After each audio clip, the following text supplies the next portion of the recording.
Good evening बच्चों।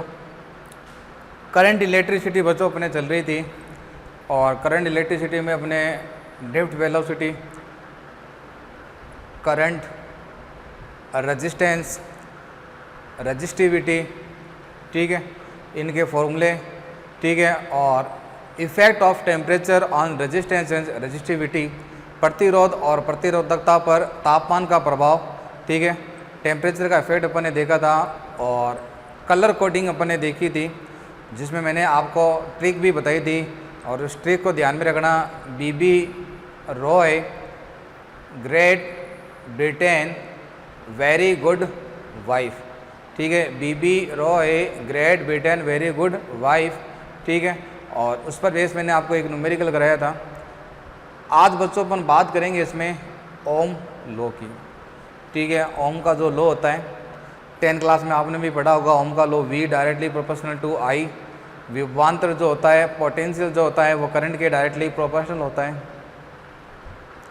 इसके बारे में बात करेंगे और दो फॉर्म की बात करेंगे अपन ओम लॉ की, एक स्केलर फॉर्म और एक उसका बच्चों वेक्टर फॉर्म। आपने 10th क्लास में स्केलर फॉर्म पढ़ा होगा, तो आज अपन स्केलर फॉर्म की भी बात करेंगे और बच्चों उसमें अपन वेक्टर फॉर्म की भी बात करेंगे, ठीक है। तो इससे पहले एक टर्म है उसके बारे में अपन बात कर लेते हैं कि करंट डेंसिटी क्या होती है। तो बच्चों मैंने आपको कहा था कि करंट जो होती है एक स्केलर क्वांटिटी होती है। हालांकि करंट में डायरेक्शन होती है, ठीक है, डायरेक्शन होती है करंट की, ठीक है, करंट के पास में डायरेक्शन होती है, ठीक है। करंट की डायरेक्शन कैसे होती है ये भी देख लो।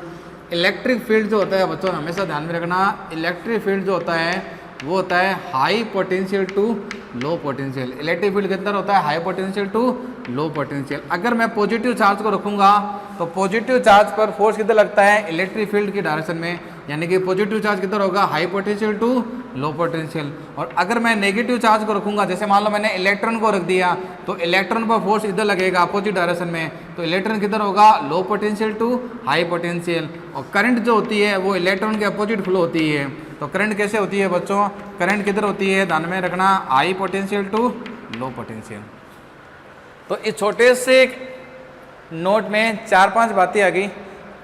इलेक्ट्रोस्टैटिक्स में पढ़ चुके हैं कि electric field high potential to low potential होता है, यानी कि अगर आप इलेक्ट्रिक फील्ड के अलोंग मूव करोगे तो आपका पोटेंशियल ड्रॉप होगा, ठीक है। पॉजिटिव आयन को रखोगे तो पॉजिटिव आयन पर फोर्स लगता है इन डायरेक्शन ऑफ इलेक्ट्रिक फील्ड, तो पॉजिटिव आयन जाएगा हाई टू लो, नेगेटिव जाएगा लो टू हाई। और करंट जो होती है नेगेटिव के अपोजिट कह दो या करंट कह दो पॉजिटिव के अलोंग, ठीक है। यानी करंट भी किधर होती है बच्चों, high potential to low potential, ठीक है।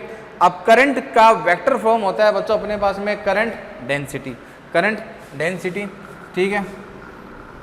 तो देखो क्या होती है ये मान लो बच्चों कोई कंडक्टर है आपके पास में, ये कंडक्टर है और ये मैंने कोई इसका क्रॉस सेक्शन एरिया ले लिया और जब मैं इसको बच्चों एक V वोल्ट की बैटरी से कनेक्ट कर दूंगा, V वोल्ट की बैटरी से, ठीक है, V वोल्ट की बैटरी से मैंने इसको कनेक्ट कर दिया, तो आप देखो करंट कैसे फ्लो होगी इसमें, करंट ऐसे फ्लो होगी बच्चों, ऐसे, इसमें कोई दो राय नहीं है।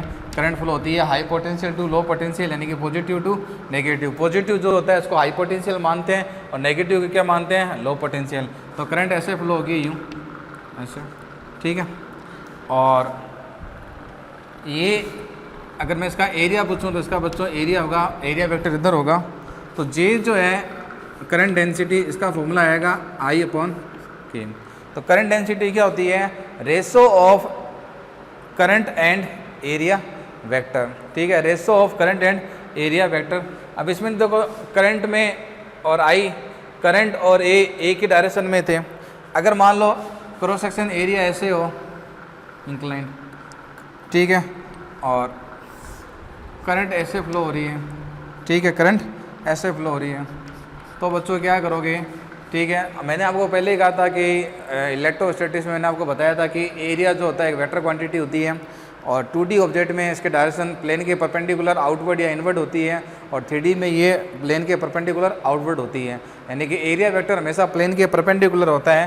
तो ये इसके एरिया वेक्टर की डायरेक्शन हो जाएगी ये, ठीक है, यानी कि इसके परपेंडिकुलर है ये इसके, ठीक है।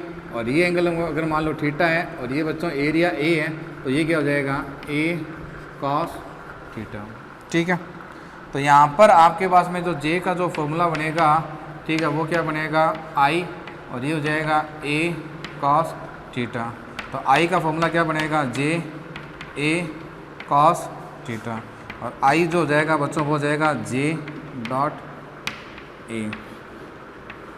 यानी कि आपके पास में करंट डेंसिटी जो है बच्चों, ये ध्यान रखना, ये कौन सी क्वांटिटी है, ये वेक्टर क्वांटिटी है। कौन सी क्वांटिटी है बच्चों, ये वेक्टर क्वांटिटी है, और इसकी डायरेक्शन होती है अलोंग टू आई, या फिर ई की डायरेक्शन में। एक ही बात है बच्चों, एक ही बात है, अलोंग टू करंट कह दो, अलोंग टू करंट। भाई साहब जो करंट की डायरेक्शन होती है वही किसकी डायरेक्शन होगी, ई की, और बच्चों वही किसकी डायरेक्शन होती है, जे की।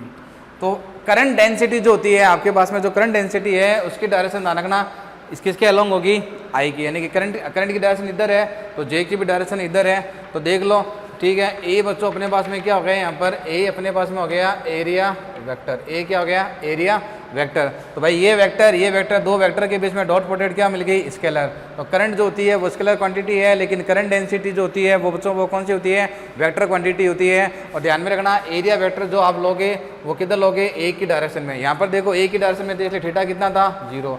इसमें आप ए ये नहीं लोगे, ये लोगे, तो एरिया वेक्टर जो लोगे वो किधर लोगे आप, करंट की डायरेक्शन में लोगे। करंट की डायरेक्शन में इसको आपको लेना है। इसमें देख लो एरिया ऑलरेडी करंट की डायरेक्शन में था, तो फॉर्मूला आया आई अपॉन ए। इसमें देखो एरिया इधर है, तो एरिया का मैंने कंपोनेंट कर दिया, मैंने एरिया का बच्चों क्या कर दिया, कंपोनेंट कर दिया, और कंपोनेंट क्या आ गया, ए कॉस थीटा। क्या आ गया, ए कॉस थीटा, करंट की डायरेक्शन में। तो इसको नोट कर लें, इसको नोट करें बच्चों, कर लिया नोट। अब अपन बात करते हैं बच्चों ओम लॉ। ओम्स लॉ क्या होता है, स्केलर फॉर्म में बात करते हैं उसकी, और फिर बात करते हैं बच्चों उसकी वेक्टर फॉर्म में।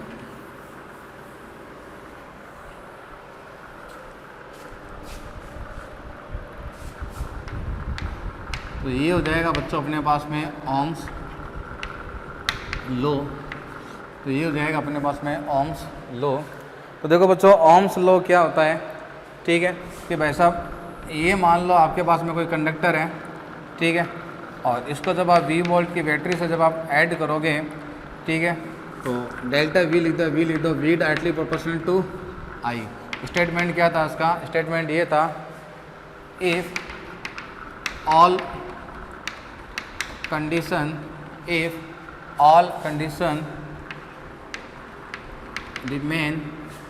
Remain constant. ऑल कंडीशन का मतलब temperature, pressure, humidity.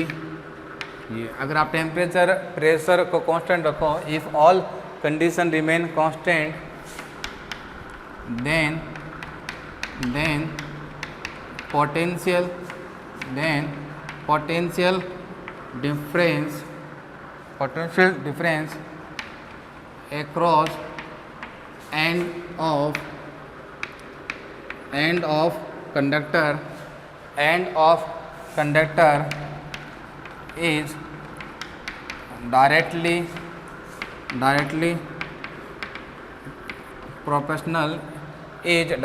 proportional to current flow. ठीक है, करंट फ्लो यानी कि delta V directly proportional to I होगा, ठीक है। और इस डायरेक्टली प्रोपोर्शनल के साइन को हटाओगे तो डेल्टा V इक्वल टू क्या आ जाएगा बच्चों, IR, और ये हो जाएगा आपके पास में, ये आपके पास में ओम्स लॉ है। ये बच्चों आपके पास में क्या है, ओम्स लॉ, ठीक है। और ये इसका स्केलर फॉर्म है, scalars forms of Ohm's law. Ohm's law का बच्चों क्या है, स्केलर फॉर्म है।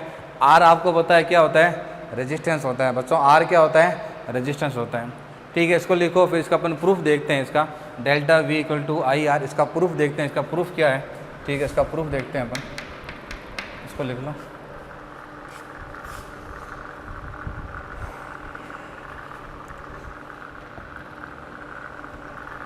लिख लिया बच्चों इसको। अब देखो अपन इसके प्रूफ की बात करते हैं, अपन इसका प्रूफ देखते हैं अपन इसका। कि भाई ऐसा होता है कि नहीं होता है, तो प्रूफ की भी बात कर लेते हैं अपन इसका। तो देखो इसका प्रूफ अगर मैं देखूं, इसका अपन प्रूफ की बात करने जा रहे हैं बच्चों, इसके प्रूफ की। तो देखो मैंने आपको कहा था कि करंट का फॉर्मूला याद में रखना, और करंट का फॉर्मूला मैंने आपको कहा था ऐसे याद रखना, वीणा से वी ना, ये हो गया वी ना, और ये क्या थी बच्चों, ड्रिफ्ट वेलोसिटी।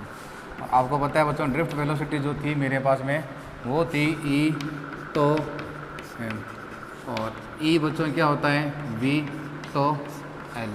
ठीक है, अगर इसकी लेंथ एल है तो यहाँ पर जो इलेक्ट्रिक फील्ड आएगा बच्चों वो क्या होगा वी एल, कोई दिक्कत नहीं।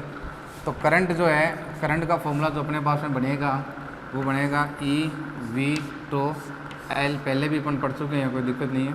ठीक है, और एम अपनी जगह रहेगा, ये हो जाएगा एम और ये हो जाएगा ई एन ए। तो वी को अपनी जगह ले देता हूँ मैं, वी को मैंने अपनी जगह रखा, इनको मैं वहाँ भेज देता हूँ। तो M L E square N A two, और ये क्या हो जाएगा आई, ये क्या हो जाएगा आई।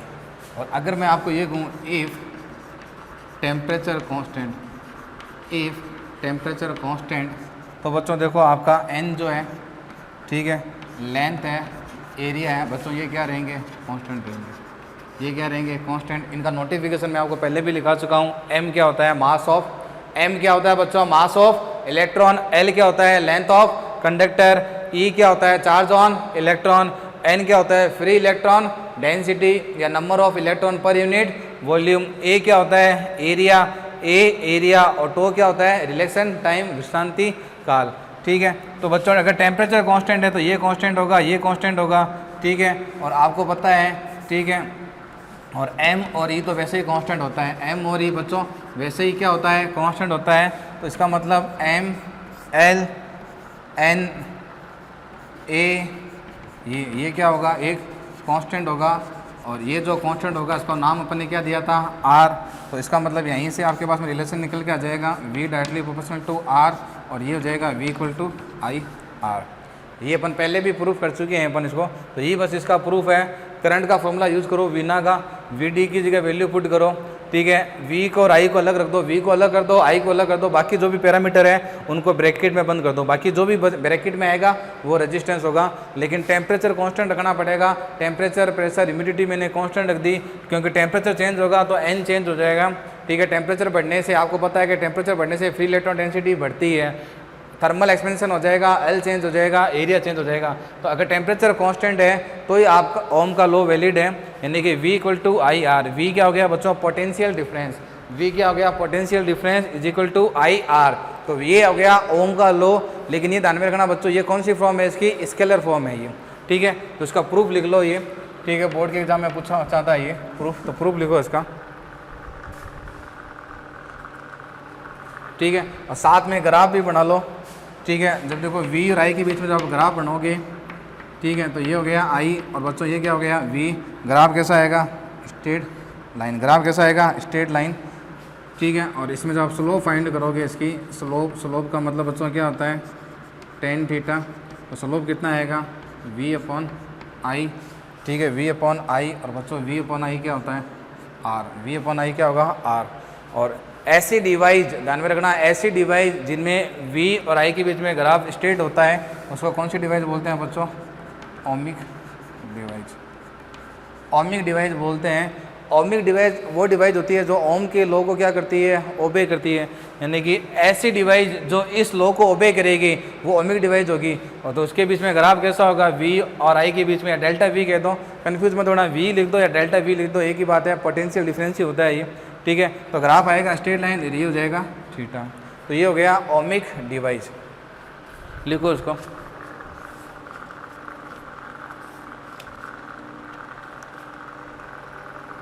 लिख लिया बच्चों इसको लिख लिया। ठीक है, अब अपन बच्चों बात करते हैं इसके अंदर स्केलर फॉर्म के बाद में इसके अपन बात करते हैं अपन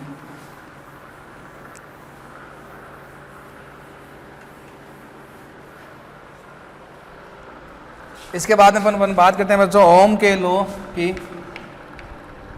ओम्स लॉ, इसके वेक्टर फॉर्म की बात करते हैं बच्चों। अपन किसकी बात करते हैं? Vector form. तो वेक्टर फॉर्म देखते हैं इसका वेक्टर फॉर्म कैसे होता है।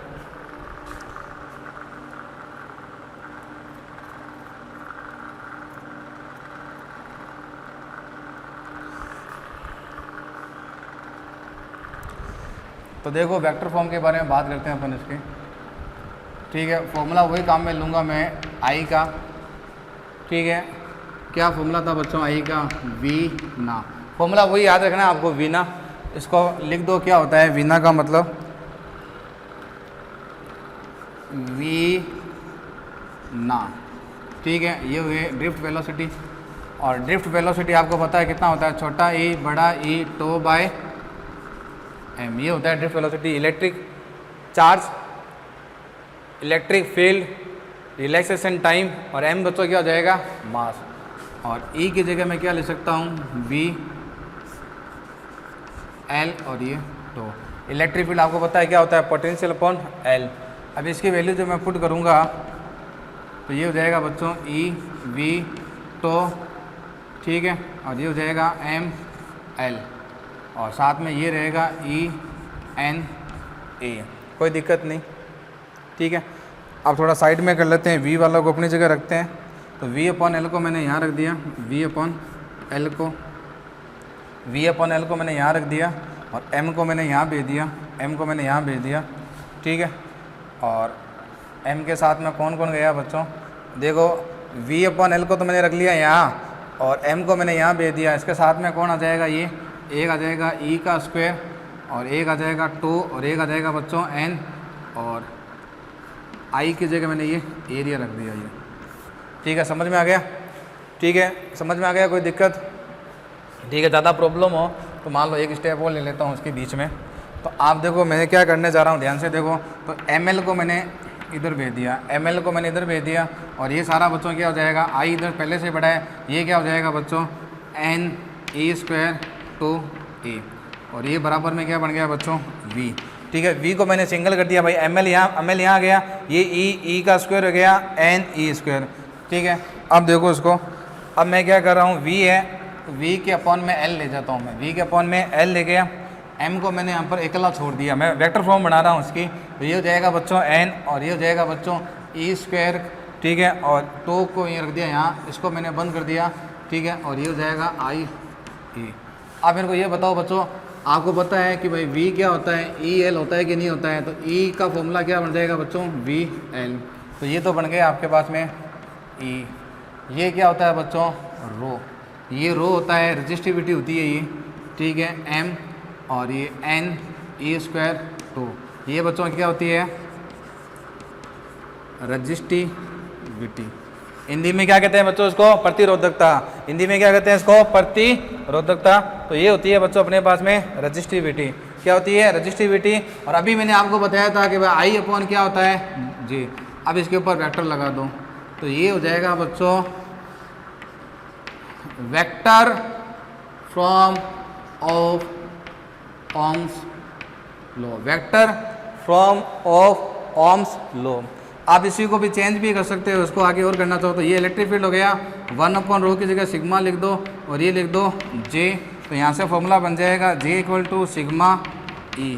ये भी वेक्टर फॉर्म है इसका, ये भी बच्चों कौन सा है? वेक्टर फॉर्म है, इसमें कोई दिक्कत वाली बात नहीं है। ये भी बच्चों क्या है? वेक्टर फॉर्म है, ठीक है। सिग्मा क्या हो जाएगी बच्चों? सिग्मा होती है कंडक्टिविटी। सिग्मा क्या हो जाएगी बच्चों? कंडक्टिविटी। और हिंदी में क्या कहते हैं कंडक्टिविटी को? हिंदी में कंडक्टिविटी को कहते हैं बच्चों चालकता। हिंदी में कंडक्टिविटी को क्या कहते हैं बच्चों? चालकता कहते हैं। सिग्मा है ये, ध्यान रखना, ये क्या हो गया? सिग्मा। तो नोटिफिकेशन से सबसे फेमिलियर हो भाई, नोटिफिकेशन ध्यान में रखना। आई का फॉर्मूला मैंने पहले ही कहा था, वीणा नाम से याद रखो, ठीक है। ये इसका कौन सा फॉर्म हो गया? Vector form. क्यों? इलेक्ट्रिक फील्ड वेक्टर होता है, जे करंट डेंसिटी भी क्या होती है? वेक्टर होती है, ठीक है ना। रो तो रजिस्टिविटी है, वो तो स्केलर फॉर्म है, ठीक है। ये इसका वेक्टर फॉर्म हो गया। तो अपन ने ओम लॉ का scalar form V equal to I R भी देखा, अपन ने ओम लॉ का स्केलर फॉर्म भी, वेक्टर फॉर्म भी देख लिया, E equal to rho J. ये आसानी से याद हो जाएगा। ई बराबर रो जे, रोजे करते हैं मोहम्मद, ठीक है, तो रो जे, तो रोजे, ई बराबर रो जे, ठीक है। ये मुश्किल से याद होगा तो उसको याद रख लें, ई बराबर रो जे। रो क्या होता है बच्चों? रजिस्टिविटी। सिग्मा क्या होता है? चालकता, कंडक्टिविटी, ठीक है। तो इसको नोट कर ले बच्चों, इसको नोट करें, कर लिया बच्चों इसको। अब मैं बात करता हूँ ओमिक और नॉन ओमिक डिवाइस की।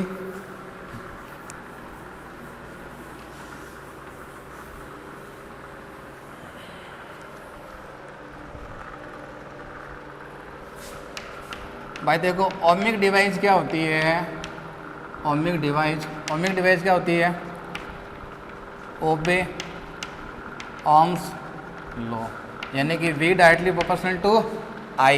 तो जब ग्राफ ड्रॉ करोगे I और V के बीच में, तो ग्राफ कैसा आएगा? स्ट्रेट लाइन, ठीक है। नॉन ओमिक डिवाइस क्या होती है बच्चों? डोंट ओबे ओम्स लॉ। इसमें ग्राफ स्ट्रेट लाइन नहीं आएगा, ठीक है। ये हो गया V। तो जैसे मान लो डायोड है, ठीक है, जैसे डायोड, तो डायोड में आपको अभी तो नहीं पढ़ाऊंगा, डायोड ओपन पढ़ेंगे। सेमीकंडक्टर जो चैप्टर है, सेमीकंडक्टर में जेनर डायोड, ठीक है, डायोड की बायोसिंग, रिवर्सिंग सब पढ़ेंगे। अब इसमें जब मैं ग्राफ ड्रॉ करूँगा तो इसमें देखो ग्राफ ऐसे आएगा, इसका स्ट्रेट लाइन नहीं आएगा, ये ऐसे होगा, ये ग्राफ इस तरह का ग्राफ होता है। अब ये ग्राफ ऐसा क्यों आया, तो वो तो अपन बात करेंगे सेमीकंडक्टर में, ठीक है। डायोड बच्चों कहाँ पढ़ेंगे अपन? सेमीकंडक्टर, पूरा चैप्टर है ये सेमीकंडक्टर, पूरा एक चैप्टर है सेमीकंडक्टर। पीएन जंक्शन क्या होता है, ट्रांजिस्टर क्या होता है, डायोड क्या होते हैं, डायोड के कितने टाइम्स होते हैं, what is the function diode के, इसके न्यूमेरिकल, इसके ग्राफ। फिलहाल मैंने सिर्फ आपको एक एग्जांपल दिया है, नॉन ओमिक डिवाइस जो ओम्स लॉ को ओबे नहीं करती है, तो उसका ग्राफ जो होता है वो स्ट्रेट लाइन ग्राफ नहीं होगा। और ओमिक डिवाइस वो होती है, ओमिक डिवाइस कौन सी होती है? जो ओबे करती है ओम्स लॉ को, तो उसका ग्राफ जो होगा V और I के बीच में कैसा होता है बच्चों? स्ट्रेट लाइन ग्राफ होता है। कैसा होता है? स्ट्रेट लाइन ग्राफ होता है। तो ये ग्राफ भी ड्रॉ कर लें। ये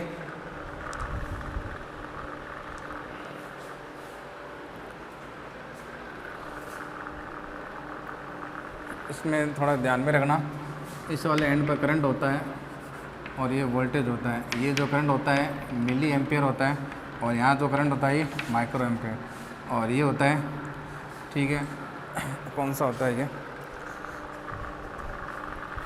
ये होता है रिवर्स बायस। चलो आप इसका ग्राफ लिख लो, रिवर्स बायस, और वो अपन बाद में बात करेंगे। तो ये इसका ग्राफ हो गया ये, ठीक है।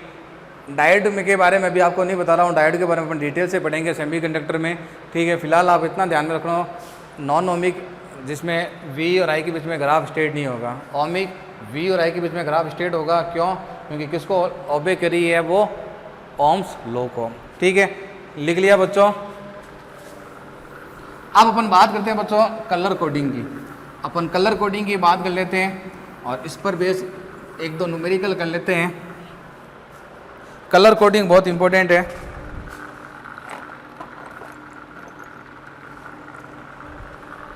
तो अब बच्चों अपन बात करने जा रहे हैं इसमें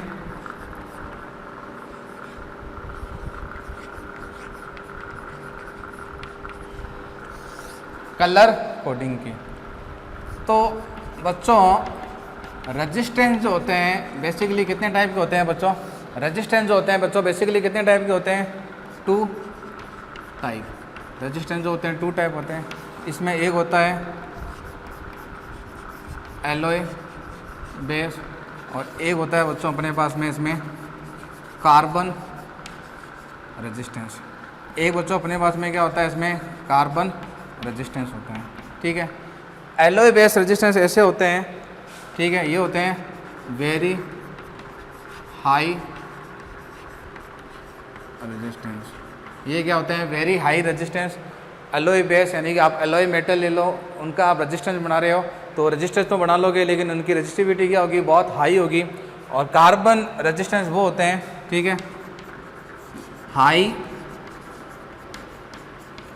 resistance but size very small. Size इनका बच्चों बहुत स्मॉल होता है, इनका साइज बहुत स्मॉल होता है, ठीक है। Due to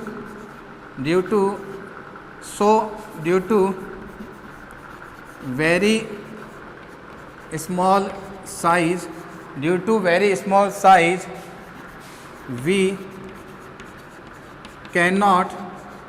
we cannot write and see value of its resistance, so we use color coating to know its resistance value. तो भाई कार्बन कोटिंग पर बेस्ड जो रेजिस्टेंस होते हैं वो बहुत स्मॉल साइज के होते हैं। इस टाइप के रेजिस्टेंस आपने टीवी में देखे होंगे ऐसे, ठीक है, जिसमें अलग अलग कोटिंग रहती है। इस टाइप के देखे होंगे आपने। ये मान लो ऑरेंज हो गया, फिर ये येलो हो गया, और इस तरह। तो इस टाइप के रेजिस्टेंस आपने टीवी के अंदर, रेडियो के अंदर, ठीक है, या कंप्यूटर के जो मदरबोर्ड है वहाँ ऐसे छोटे छोटे रेजिस्टेंस देखे होंगे। तो बच्चों ये कार्बन रेजिस्टेंस जो होते हैं ये साइज में इतने छोटे होते हैं कि नेक आई से आप इनकी रेजिस्टेंस की वैल्यू पढ़ नहीं सकते, और अगर लिख भी नहीं सकते। साइज इनका बहुत छोटा साइज होता है ये, ठीक है, जो चिंटी होती है इसके साइज़ के बराबर होते हैं। इतने छोटे रेजिस्टेंस होते हैं कार्बन के। तो अब इतने छोटे रेजिस्टेंस है, अब इसकी वैल्यू आपको फाइंड करनी है। अब मैं आपको पूछूंगा बताओ बच्चों इसका आर कितना है। मैं आपसे ये पूछता हूँ कि बताओ बच्चों कि ये जो रेजिस्टेंस है ये आपके पास में क्या हो गया, ये बच्चों आपके पास में क्या है, कार्बन रेजिस्टेंस। और मैं पूछता हूँ बच्चों बताओ बच्चों इसकी आर क्या है। ये कार्बन रेजिस्टेंस है और मैं पूछता हूँ बताओ बच्चों इसकी आर कितनी है। तो इसका आर फाइंड करने के लिए अपन क्या यूज करते हैं, कलर कोडिंग। तो एक कलर कोडिंग अपन यूज करते हैं। देख लो इसमें कलर करा हुआ है, पहले ऑरेंज है, फिर येलो है, फिर ग्रीन है। तो इस कलर कोडिंग की हेल्प से अपन एडजस्ट रेजिस्टेंस फाइंड कर सकते हैं। इसका साइज बहुत छोटा होता है, कार्बन रेजिस्टेंस का साइज बहुत छोटा होता है। साइज इतना छोटा होता है कि ना तो आप उस पर रेजिस्टेंस लिख सकते हो, ठीक है, और ना ही उसके रेजिस्टेंस को पढ़ सकते हो। तो उसके लिए बच्चों अपन क्या यूज करते हैं इसमें, कार्बन, ठीक है, कलर कोटिंग। तो कलर कोटिंग बच्चों इसमें अपन यूज करते हैं। तो पहले इसको लिख लो, फिर अपन कलर कोटिंग के बारे में बात करते हैं। लिख लिया बच्चों इसको, ठीक है। अब देखो कलर कोटिंग के लिए अपन कैसे करेंगे।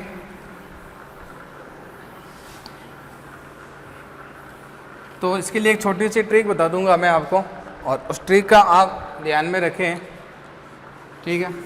तो ट्रिक देखो बच्चों क्या है।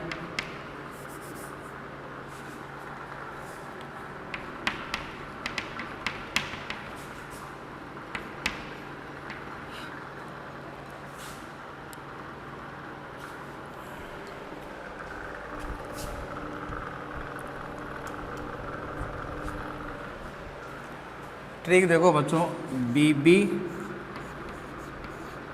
रॉय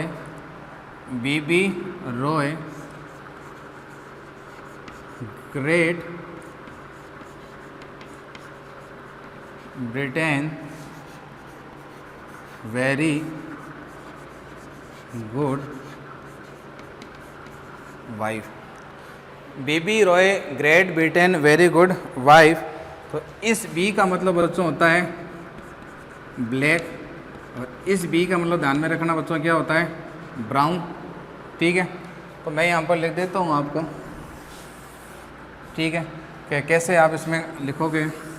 एक बात ये ध्यान में रखना, ये इसके मैंने डिजिट लिख देता हूँ। देखो ये 1, ये 2, ये 3, और एक मैं ये लिख देता हूँ इसमें, ठीक है, ये 4th नंबर है गोल्ड। तो पहले जो 1 और 2 है बच्चों, इसमें पहले जो 1 और 2 है ये किसको बताएंगे, नंबर को, और उसके बाद में जो 3 है वो बच्चों किसको बताएंगे, मल्टीप्लायर को। और 4th जो है बच्चों वो बताएंगे इसकी टॉलरेंस को। ठीक है, यानी कि पहले जो 2 पट्टी दिख रही है आपको, पहले जो 2 पट्टी दिख रही है 2 कलर की 1 और 2, वो उसके नंबर को बताएंगे।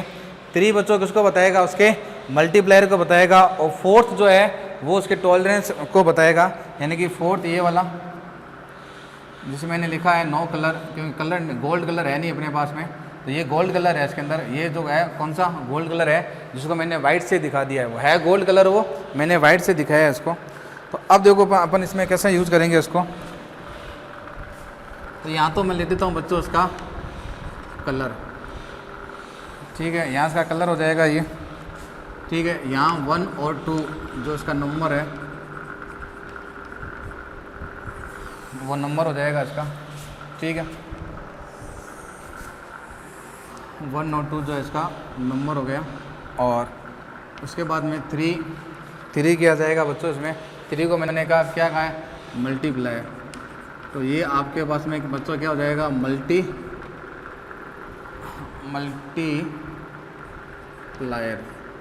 ठीक है, और 4th जो है वो बताएगा बच्चों इसकी टॉलरेंस को। 4th किसको बताएगा, टॉलरेंस को। अब कलर को ध्यान से लिखना।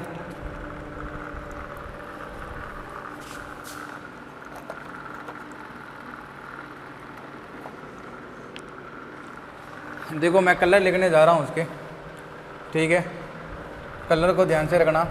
देखो पहला है BB Roy Great Britain very good wife, तो बी। तो देखो बच्चों ये हो गया बी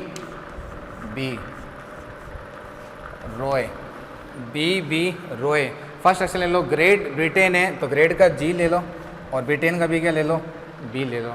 वेरी गुड वाइफ, तो वेरी गुड वाइफ। ठीक है, अब ये जो पहला बी आता है उसके बारे में ध्यान रखना। पहला बी होता है ब्लैक के लिए, ये बच्चों होता है किसके लिए, ब्राउन के लिए। आर का मतलब रेड, ओ का मतलब बच्चों ऑरेंज, ओ का मतलब क्या होता है, ऑरेंज। ठीक है, वाई का मतलब बच्चों हो जाएगा येलो। ये जो पहला जी आता है ग्रीन के लिए और ये ग्रे के लिए, तो ये हो जाएगा बच्चों ग्रीन।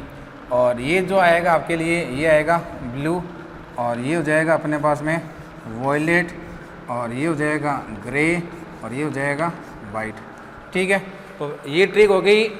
ट्रिक क्या हो गई बच्चों, देखो B Roy Great Britain very good wife. इसमें पहला बी ब्लैक के लिए, फिर ब्राउन के लिए और फिर ब्लू के लिए।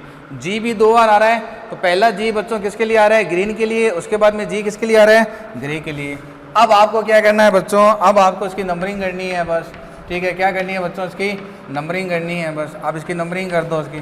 ठीक है, नंबरिंग आपको करनी आती है। नंबरिंग कहाँ से स्टार्ट करोगे बच्चों, 0 से स्टार्ट कर दो। नंबरिंग कहाँ से स्टार्ट करोगे, 0 से। तो ये 0, ये 1, ये 2, 3, 4, 5, 6, 7, 8, 9, ये नंबरिंग होगी बस। उसके बाद में आपको मल्टीप्लायर लिखना है, तो जो नंबर है उसको 10 की पावर में कन्वर्ट कर दो। जो नंबर है उसको बच्चों 10 की पावर में कन्वर्ट कर दो। ठीक है, यानी कि ये 0 है तो 10 की पावर 0, ये बच्चों 10 की पावर 1, ये 10 की पावर 2, ये 10 की पावर 3, ये 10 की पावर 4, ये हो जाएगा 10 की पावर 5, ये हो जाएगा 10 की पावर 6, ये हो जाएगा 10 की पावर 7, ये हो जाएगा 10 की पावर 8, और बच्चों ये हो जाएगा 10 की पावर 9। कोई दिक्कत नहीं है। ठीक है, और टॉलरेंस का मतलब क्या होता है, अगर मान लो ±5% है तो वो होगा गोल्ड के लिए। ठीक है, ±10% होगा बच्चों किसके लिए, सिल्वर के लिए। और ±20% होगा नो कलर के लिए, नो कलर के लिए। ठीक है बच्चों, इसको नोट करें, फिर इसका क्वेश्चन करते हैं अपन। ठीक है,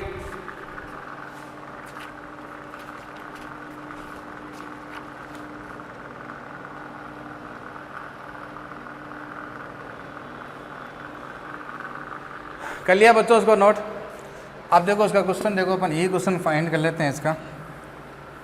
ठीक है, ये वाला क्वेश्चन ही फाइंड करते हैं। देखो इसका रेजिस्टेंस फाइंड करके दिखाता हूँ मैं आपको।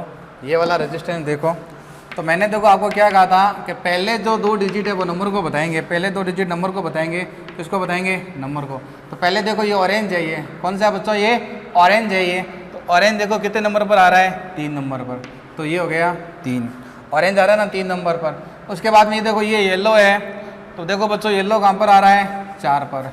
तो पहले 2 डिजिट किसको बताएंगे बच्चों, नंबर को बताएंगे। उसके बाद में मैंने कहा था थर्ड नंबर बताएगा मल्टीप्लायर को, तो ये मल्टीप्लायर कर दो इनटू कौन सा है, ग्रीन। कहाँ है बच्चों मेरा ग्रीन, ग्रीन ये रहा, ग्रीन ये रहा 10 की पावर 5, ग्रीन ये रहा 10 की पावर 5, ठीक है। फिर बताएगा टॉलरेंस को प्लस माइनस 5, टॉलरेंस में देखो गोल्ड है यहाँ पर, ये लिखा हुआ है, ये 4th नंबर जो है वो टॉलरेंस को बताता है। तो 4th नंबर देखो बच्चों गोल्ड है, और गोल्ड के लिए क्या आएगा, प्लस माइनस 5%। तो इसका जो रेजिस्टेंस है वो होगा 34 इंटू 10 की पावर 5, ठीक है, प्लस माइनस 5%, यानी कि इससे 5, ये जो वैल्यू है इससे 5% ज़्यादा या 5% वो कम हो सकता है, लेकिन लगभग लगभग इसकी वैल्यू एग्जैक्ट आएगी, लगभग लगभग बच्चों इसकी वैल्यू एग्जैक्ट आएगी। तो ये इसका आंसर हो गया। एक रेजिस्टेंस और बना देता हूँ मैं, और उसकी भी वैल्यू बच्चों आप मेरे को फाइंड करके बताएं, ठीक है। लास्ट क्वेश्चन कर लेते हैं इसका, ठीक है। कलर लेके आ जाता हूँ मैं,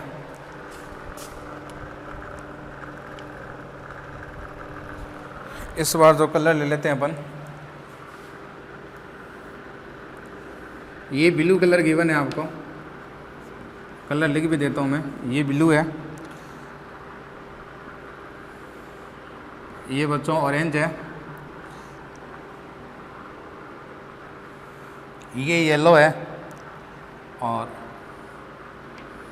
यहाँ पर है ये 9 कलर, ठीक है। अब इसका रेजिस्टेंस देखो, जो कैसे फाइंड करोगे भाई, पहले जो 2 पट्टी होती है, 2 प्लेट जो है वो नंबर को बताएगी। तो पहले ब्लू है, पकड़ो बच्चों, ब्लू कहाँ है, 6 पर, ब्लू कहाँ है, 6 पर, ठीक है। उसके बाद में 2 नंबर देखो ऑरेंज, ऑरेंज ये रहा 3 पर, तो ये 3। तो पहले 2 नंबर को बताएंगे, फिर इनटू मल्टीप्लाई कर दो।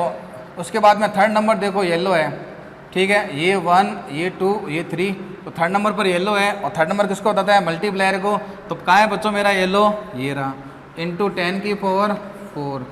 फोर्थ नंबर किसको बताएगा, टॉलरेंस को, तो प्लस माइनस 20%। 9 कलर है ना, तो 9 कलर का मतलब प्लस माइनस 20%। तो इसके रेजिस्टेंस की वैल्यू आएगी 63 इंटू 10 की पावर 5 प्लस माइनस 20%।